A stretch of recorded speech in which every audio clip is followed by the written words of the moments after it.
moi, c'est le gars. Le moteur. Oui, le tempo du match, c'est Tillman. En tout cas, le tempo de la Belgique. Je pense que si Tillman va blesser, Kevin De Bruyne va dans le match. C'est possible. Non, on met quoi même. C'est possible. Parce que moi, Tillman, dans plusieurs scénarios dans Mondial, ça. Moi, le côté, il muselait vraiment dans mon travail défensif uniquement. Ouais. Non, sans ça, monsieur qu'a fait travail là, mais il part en équipe intéressante. Cool commencer à jouer une plus à l'offensif et que c'est son partenaire d'à côté, que ce soit Van Aken ou un autre, qui fait le travail défensif, Tillmans devient très précieux. Tu vois, dans l'allant offensif, dans le jeu en première intention, sur les coups de pied arrêtés. Tu vois. Et là, le problème de la Belgique, boum, perd Tillmans avant le début de la rencontre et en cours de match, Thibaut Courtois. Ouais. Deux éléments qui sont en réalité Thibaut Courtois, clés. c'est un vrai coup dur. Hein. Parce qu'à 1-1, l'Espagne a doté. Ouais. L'Espagne a doté. Ça sont l'autre match qui commençait. Et c'est mon match qu'on pourrait gagner exactement dans le mental. Là. Et c'est là, c'est soutenir ça, maintenant, frère, c'est ça que je dit dans le commencement de l'émission. C'est-à-dire, tout en. D'après moi, jouer un match comme ça, pour, ça se gagne exactement dans la tête. Mm-hmm.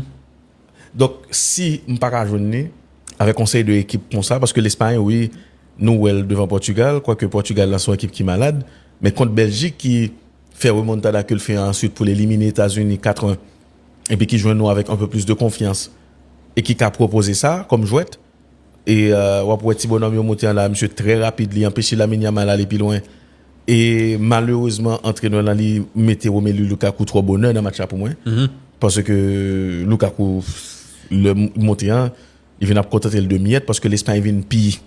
Il vient puis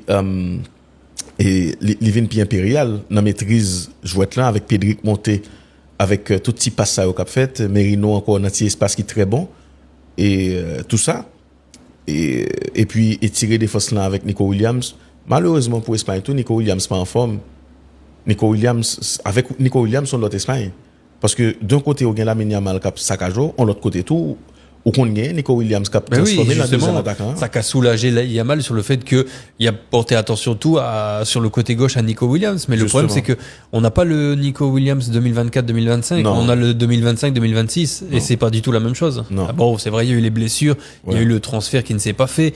Il y a eu tout ça peut-être à digérer, tu vois. Mais comment même avec tout le respect que j'ai pour la saison d'Alex Baena, si vous taguez le Nico Williams 2024-2025, Baena, tu n'entends pas parler. Tu vois, Nico Williams c'est supposé être le titulaire sur l'aile gauche, mais celui de cette saison-là, non, on ne voit capable. Non mais il n'a pas joué en réalité, non. Devant ça, il a joué comme on est lié. Pas grand chose nous, monsieur à côté, non. Non, pas du tout. Là, on a parlé de jeu, on a parlé qui est pour c'est 16. C'est 16 qui a joué dans. Joaquin 16. Et qui a joué dans un petit club moi mais Club Bruges, effectivement. Et c'est monsieur qui font bon entrée dans le match. Hein. Mais après, le gars des bancs espagnols, et vous dites tout que dès la fin de temps, tu es trop conservateur.